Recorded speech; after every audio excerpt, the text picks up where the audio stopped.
to survive the impact of a viral pandemic crushing business. We've laid off almost 60% of the staff. Restaurant owner Sal Speziali pivots to stay afloat. We've never done deliveries. We've never done curbside pickup. But what if we told you that Chow Osteria in Centerville remains open by delivering food for free to those on the front lines of the coronavirus battle? We always have to give back to the community. That's what life is all about. We called Fair Oaks, and is anybody bringing you anything, lunch? No, nobody. Those first few trips to drop off lunch and dinner touched a man who already has a huge heart. It brings tears to my eyes because I'm watching their smiles. That's one less thing than they don't have to think about. He showed up, and then he kept showing up. That's what you guys are doing. You're not quitting, and we're not going to quit. He keeps showing up because customers, after hearing about his philanthropy, started giving him money. Lots of money. So his employees prep and deliver meals to nearby Inova Fair Oaks emergency room. We brought him ice cream, so they all started clapping. It's truly amazing. I watch my team just light up when they show up with all this food, and we want the rest of the community to know how much we genuinely appreciate this. Sal Speziali knows the burden of sacrifice and struggle. It's called poverty. So when we came to this country, we were so poor. This first-generation immigrant rose from poverty to become a U.S. fighter pilot. He recently retired from American Airlines after flying for 32 years. The country needs us. This is like, we need to be together. When those folks walk out of that emergency room and we don't want to go out there, and they go right back in there with a smile on their face, that those are the heroes. Jay Korf, ABC 7 News.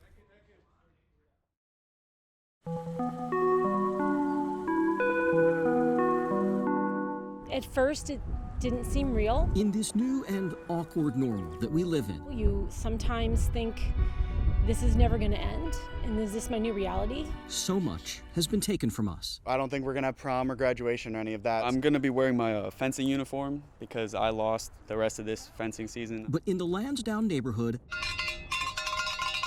one week-long free project by professional photographer Angela Bennett Zollner We've covered all these houses in the past 7 days. connected her community. 1, 2, 3.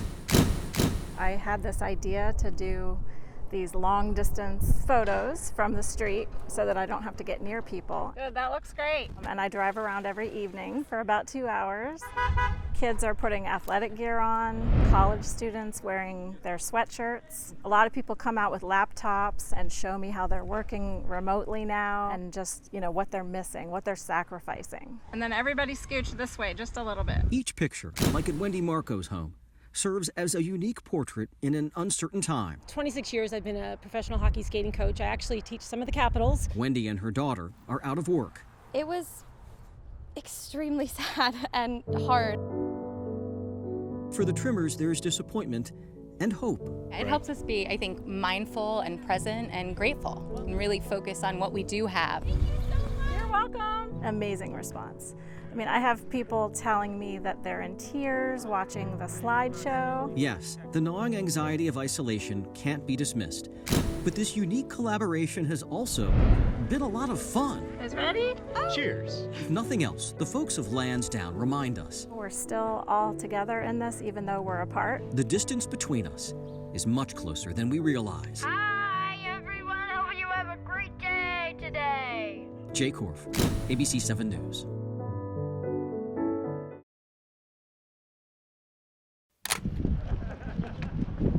Step outside just about anywhere, and you're inundated with folks fighting COVID-19 cabin fever. It really honestly brightens my day. But this neighborhood I heard it from my mom. She was raving about it. comes with a one-woman front porch performance My stage. you'll only see in Clifton, Virginia. I don't know how she keeps coming up with them, honestly. Erin Kemble's job in catering halted. So this lover of costumes, This is my bag of tricks. who also dabbles in acting, began a daily dose of pop culture humor. I wake up every day and get to be somebody else. It's the best. It's so much fun. I really liked the ET one. E.T. stay home instead of phone home. So I printed off a face of E.T. and just put a towel around it. Her first character kicked off March 30th. This little piggy stayed home, and I had a pig costume. She hasn't stopped since. Like during the war, Rosie the Riveter. Her ideas, either purely uplifting or parody puns, typically spring from the silver screen. Like Willy Wonka's Don't Be Blue. I like the giant blueberry. And Napoleon Dynamite's You Are Dynamite. Oh my God, I'm dressing up on my front porch. On this day, she donned a homemade Smokey the Bear outfit. Only you can prevent the spread of this virus. Boom, drop the mic. Kemble believes with all that's falling apart around us. There's just a blanket of sadness all around with the lump in your throat, you know? Why not do something to pick us up? The world is sad. The world is very sad. They need to laugh. We all need to laugh. So until the quarantine is lifted, or until Saturday Night Live hires me. Erin Kemble will take to her social distancing stage. You gotta have something to look forward to. That's hope, you know? And we have to have that. Jay Korf, ABC 7 News.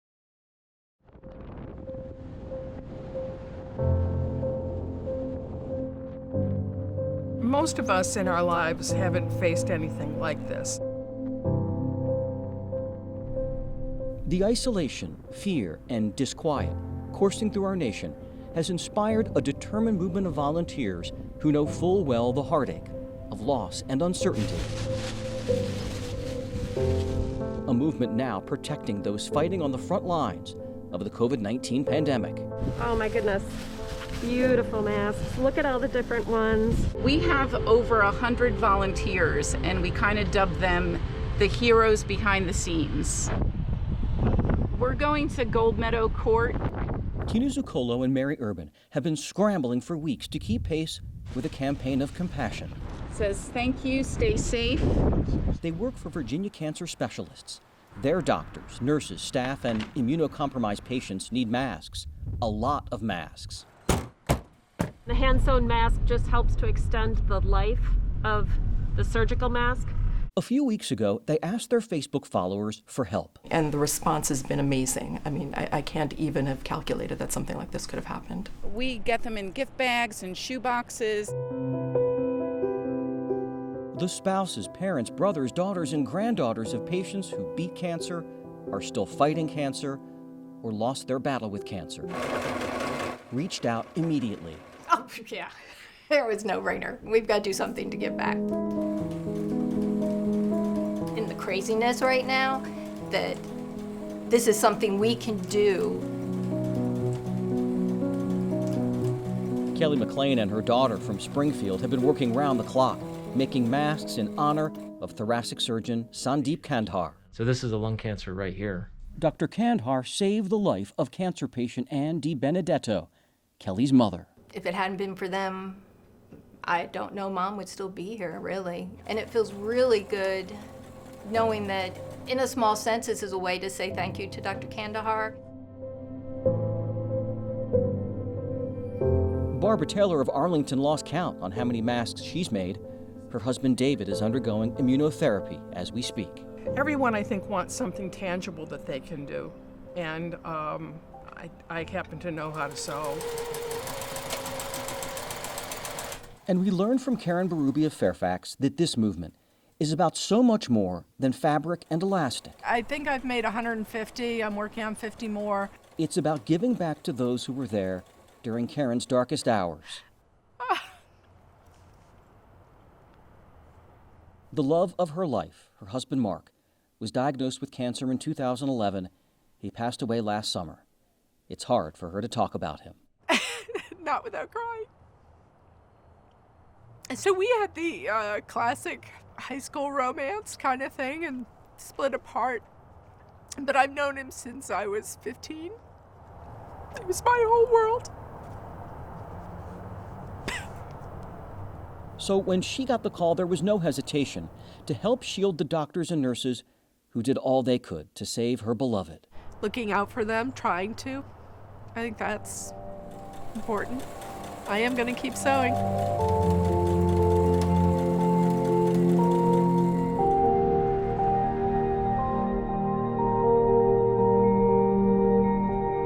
It's a fantastic feeling. It's an actual, tangible way for these people to show us how much they care.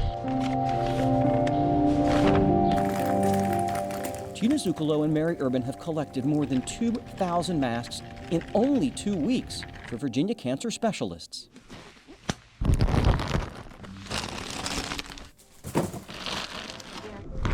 When we see those people turning around and helping us to try to take care of more patients, that's just really a humbling thing.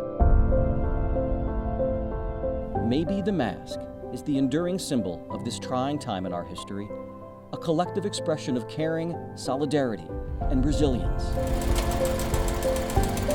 And that whether you are behind the scenes or behind the mask, you are a hero. Jay Korf, ABC 7 News.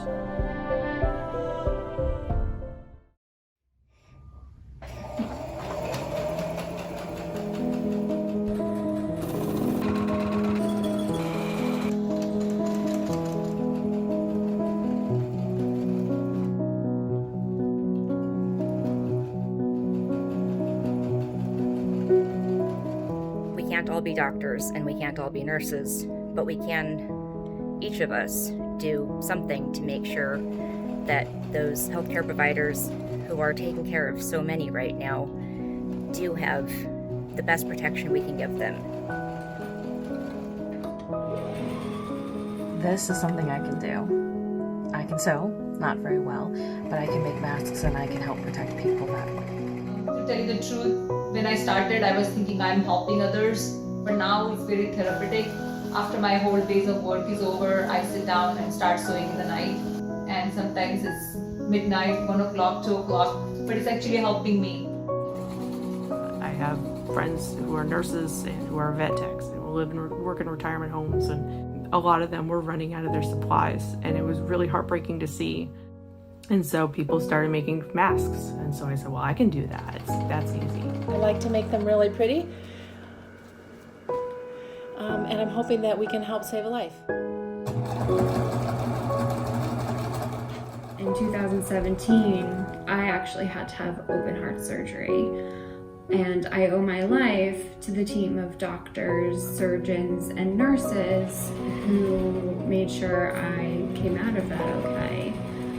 I think many of us owe our lives to the healthcare system, and sewing for them is the least we can do. And it's scary because we thought this was a stopgap, and now the requests are just pouring in. We've got an amazing group. We've got over 4,000 people on our Facebook, people wanting to help, but we need your help. We need help with supplies. We need help sharing the message. We need more craftivists, is what we call them, more sewers to help get us going. We can't do it alone. So we hope that you'll join us, and we'll hope that we get through this fast. Thank you.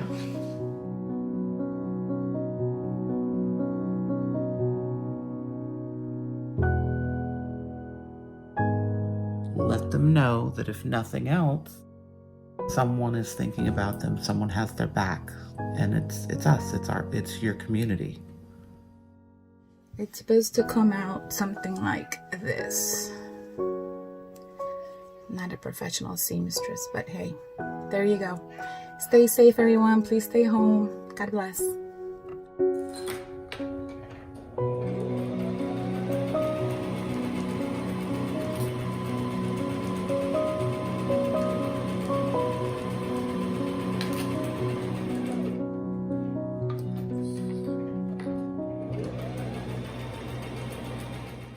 Young men who didn't let being blind get in the way of becoming Eagle Scouts are now in a different fight, this one for their lives.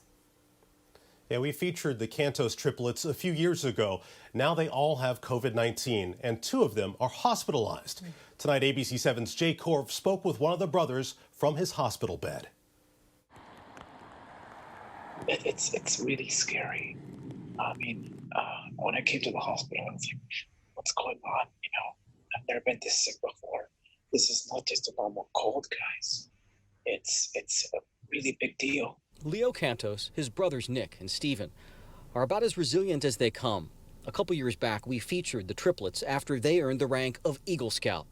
Monday, all 3 tested positive for COVID-19. Leo has been hospitalized since then and is said to be improving. Nick was admitted Thursday. Steven has symptoms and remains quarantined. I'm still on oxygen. And, I'm recovering, yeah. But it's a long work in progress. So please take the social distancing guidelines to heart. Please do it. You don't want this virus. It really hurts. Like, really hurts. I'm really worried about him. I don't know really what's going on with him right now too much.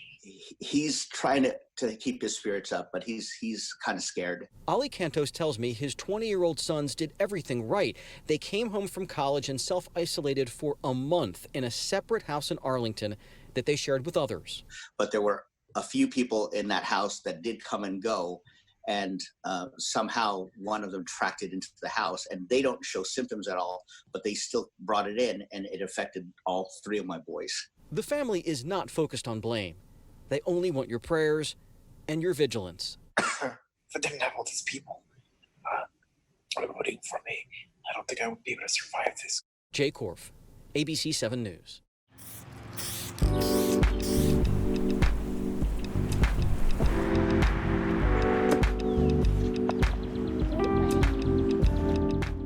It was kind of nice that as soon as this happened, everything started blooming. Physical distancing is really scary for a lot of people, and this brings community together. I think they're inspiring. So we are in Kings Park, and we are right off of the Beltway. This is a wonderful little neighborhood, and these signs started popping up, I'd say probably about a month ago or so. It says, "Love grows here." We started with one or two, and then we saw another and another and another. I love spring, and you too. I think we've counted maybe upwards of 20 or more, so it's pretty exciting around the neighborhood. Happiness can be found even in the darkest of times if only one remembers to turn on the light. The sign at the tree, remember what that one was called?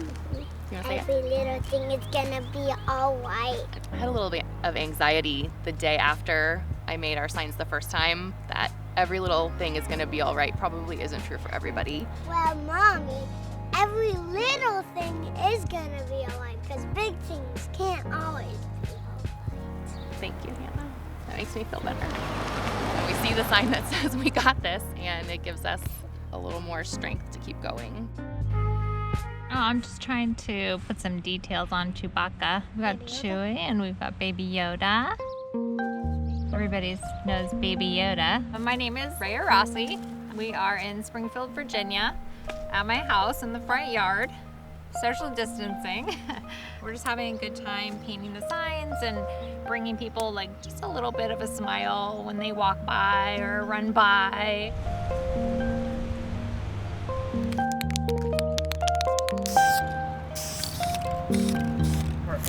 May the force be with you.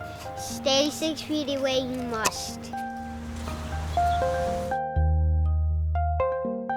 My name is Grayson DeRocher, and I'm 8 years old, 2nd grade. So we are making some positive message signs to put out in the community. The color in the middle is going to be white, okay? So this is the cartoon bubble. People are going through hard times. It's easier to getting stressed out right now, and these are kind of helping some people that need it. In kind of a comic book theme, it's saying not all heroes wear capes, and we're going to lay out some of our first responders, the logos for our first responders now, because those are our heroes right now. I got all of the spray paint colors right there: blue, red, yellow, and orange. I just like to see people happy.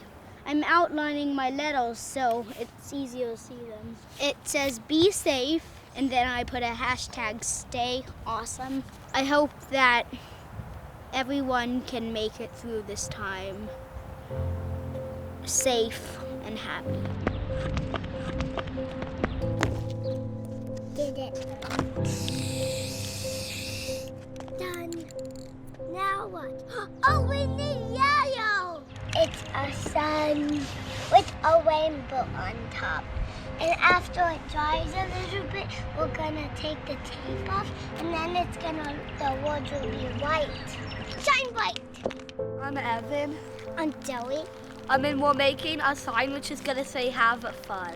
It makes other people feel better because the coronavirus is happening. I think it makes people feel happy. It makes them feel like they aren't just trapped in their house with nothing to do. Have fun. Guys, what's the first thing you guys are gonna do when this thing's over? When we wake up, just get our shoes on, run out the house, and ask if our friends can play. I feel like every kid in the neighborhood just gonna run all out of their houses and just do everything together.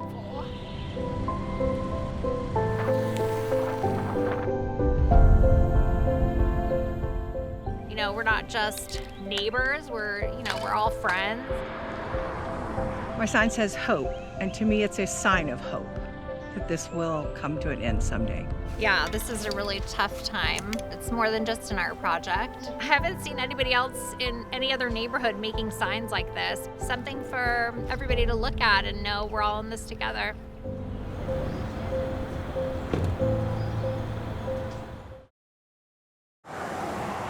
Hurry up, we gotta get ready. The cars are coming in. For 64 years, Family Drive-In Theater in Stevens City, Virginia Oh, it's so nice to get out. ran uninterrupted from March through December. I could probably eat a whole bag of popcorn by myself, but it would be bad. This spring, though, the sweet sound of the movies halted when COVID-19 shuttered this mom-and-pop operation, along with much of the nation. So we approached the governor because we were like, this is a safe way to see the movies. Jim Kopp and other drive-in owners successfully petitioned the governor. Which movie? And after working with health department officials, reopened Friday night to a full house. You're gonna be on screen number 2 in the back. And I'm like, yes, back in the saddle again, back doing movies. The Isas, like so many families, are thrilled just to get away and step back in time. I actually started to cry when we pulled in. It's an emotional time. So to be able to be out of the house and do something that's so nostalgic and together and fun, it means a lot. Lindsay Gibbs works at a hospital. It's been crazy. She knows full well how much it means to inch closer to a sense of normalcy. We're huge movie buffs, but with everything going on, we can't go to the movies. So once my mom brought this up, we jumped on it. The rules here are important. Moviegoers must buy tickets and concessions online, wear masks when walking around, and of course, social distance. For us, we're going to be so glad to see folks be able to go. So I think it's actually kind of nice that you can have something like this because you can enforce social distancing and still go out and see a movie together. So I think it's kind of fabulous. Maybe it'll bring drive-ins back. We'll see. And now, Mr. Projectionist, if you'll play tonight's movie.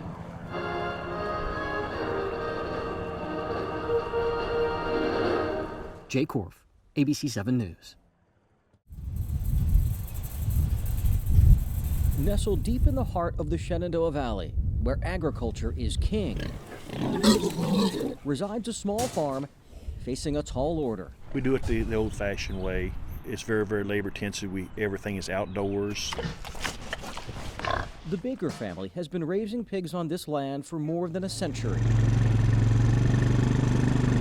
Steve Baker has dedicated almost his entire life to producing pork. I started raising pigs as a 4-H project when I was 8 years old. I foresee that I'll do this to the day they plant me, or I physically cannot do it anymore. We raise happy, healthy, tasty pigs is what we do.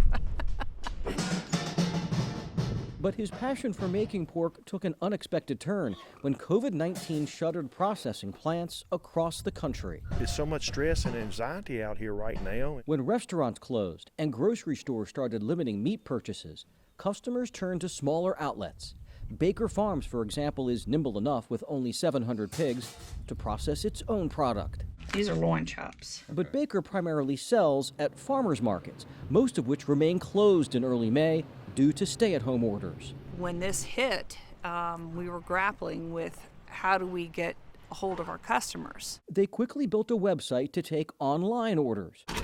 This is smoked bacon that we smoke in our smokehouse. Baker now drives for hours to meet customers at prearranged spots throughout Northern Virginia. So you got the sausage, you got the bacon, and that's good. To sell what regular David Babinski calls the best parking lot pork you'll ever taste. If I had $1 billion, I wouldn't be driving that car, okay? I wouldn't be wearing these clothes, all right? But I'd be eating these pork chops. And different for this farmer who says he's working more to sell the same amount. It's a passion. It's a way of life. But a lifetime of hard work hasn't stopped him yet. I don't imagine it ever will. It's scary, but you got to be brave. You got to be brave because in this case, people's got to eat. Anyway, we're in some very, very challenging times, and you just make the best of what's presented, and better days ahead. I'm Jay Korf for ABC 7 News. And please keep the windows closed at all times. Numbers have a habit of telling misleading narratives. Next patient, patient 2. But not here. Hi, good afternoon. Are you here for the coronavirus testing? Not at Neighborhood Health, where the numbers tell a story of disproportionate suffering. I had one patient who's in a closet for a week because that was the only way that she could isolate. Neighborhood Health, the largest group of medical clinics in Northern Virginia, caters to the under and uninsured, primarily from immigrant communities. 98% of our patients are below the federal poverty level. Please pull up to the last parking space in front of the number 1. Soon after the COVID-19 pandemic hit, they opened 4 drive-through testing sites. As of mid-May, they've conducted more than 1,200 tests with a positive rate of 54%. Northern Virginia's positive rate is less than half at 25%. The rest of the state, only 10%. Take Virginia's largest county as an example. Latinos and Hispanics are 16% of the population in Fairfax County, but make up 45% of the county's COVID-19 cases. It's life or death, and it's life or death not only for an individual, but for multiple members in the family. In fact, 90% of this clinic's positives are Latino and Hispanic. Silsa Ortiz de Catalan just recovered from COVID-19. And it wasn't just me, but also my children who got sick. We are 4 people who all live in one apartment, and we all were very sick. The very people who clean your offices, ring up your groceries, and serve your food.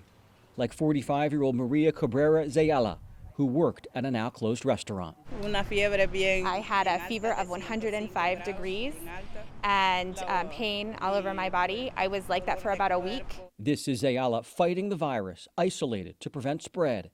And this is when she found out that she had recovered, only to face a stifling reality. Without work right now, I have an unemployment letter. I will go back to work on September 2nd, and I'm going to have to use my savings until then. These are the types of jobs where you can't easily social distance. Executive Director Dr. Bassem Khan says this crisis shows in disturbing detail the impact this infectious disease is having on America's working poor in the region.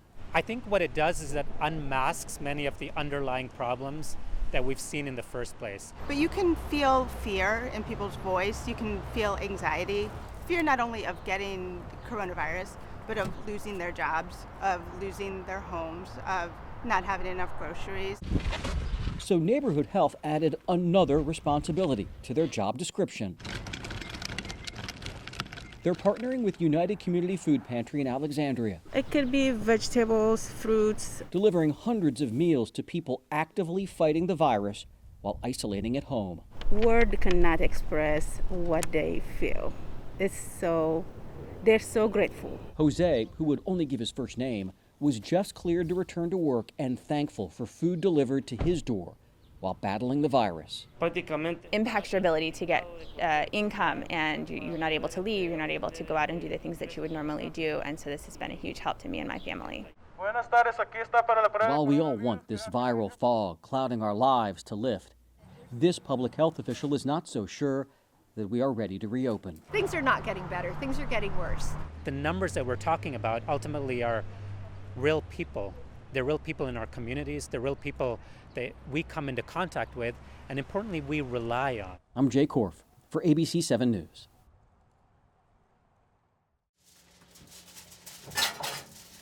In the darkest corner of a remote parking lot in Fairfax. Yeah, my name is Sonny Kakar. Sonny Kakar, his wife, and 3 children bring beauty to our most vulnerable. I just think about the more you've been given, the more is expected of you. Every Monday through Friday since the COVID crisis enveloped the nation, The families of 2 employees at Sevitech, a national security tech company, have lined up assembly style inside the company's food truck to make burritos. That's what we're averaging these days, 450 to 500. A few years ago, Sevitech opened Sevitruck, a Meals on Wheels nonprofit that feeds thousands of children a year at area Title I schools. Tortilla, cheese, vegetarian, with rice and olives and broccoli and corn and beans.